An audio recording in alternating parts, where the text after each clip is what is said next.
संघटनेचे आम्ही सर्व आहोत। आम्ही कुठल्यातरी धर्माचं आम्ही रक्षण करते आहोत। बांधवांनो, 23 तारखेला रोहन पैठणकर नावाच्या एक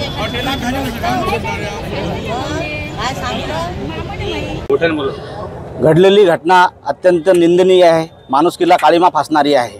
त्या घटनेचं समर्थन कुठलाही समाज, जात, धर्म, पंथ हा करत नाही हे खामगाववासियांनी, नगरवासियांनी दाखवून दिलं। वंचित बहुजन आघाडीने केलेल्या बंदच्या आव्हानाला संपूर्ण व्यापारी वर्गानं आणि दुकानदार वर्गानं भरभरून प्रतिसाद दिला, त्याच्याबद्दल सर्वांचे धन्यवाद मानतो। आरोपीला अटक नाही केला, त्याच्यामुळे हा बंद पुकारला होता।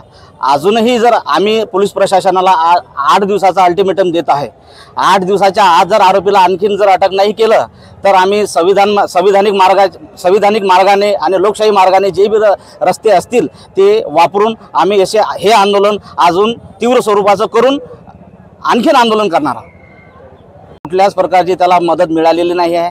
कोणते आमदार, खासदार कोणीही त्यांना पाहायला सुद्धा गेलेलं नाही आहे। इथं खामगावमध्ये त्याचे ट्रीटमेंट झालं नाही म्हणून त्याला आम्ही अकोल्यामध्ये जिल्हा रुग्णालयामध्ये त्याला ॲडमिट केलेलं आहे। त्याच्या नाकाचा हाड तुटलेला आहे, एक डोळा निकामी झालेला आहे। सरकारकडून त्याला काही मदत नाही, त्याला 1 रुपयाची सुद्धा मदत मिळाली नाही। अतिशय निंदनीय घटना 3 दिवसांनी खामगाव तालुक्यामध्ये घडली, खामगाव शहरात घडली।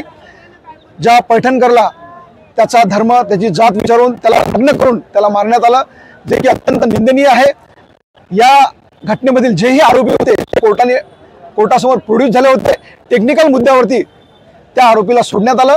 आज रोजी अशी माहिती आहे की 1 आरोपी अरेस्ट आहे।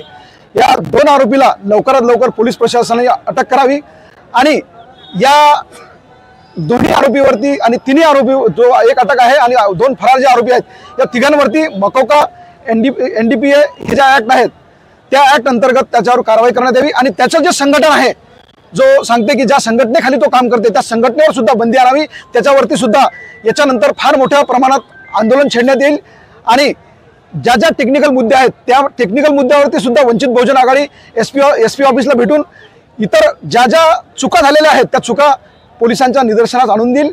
तरी हा बंद ज्या व्यापाऱ्यांनी आम्हाला सहकार्य केलं त्यांचे आभार मानतो, हा यशस्वी झालेला आहे आणि लवकरात लवकर पोलीस प्रशासनाला विनंती करतो की त्यांनी आरोपीला अटक करून कठोर कारवाई करण्यात यावी।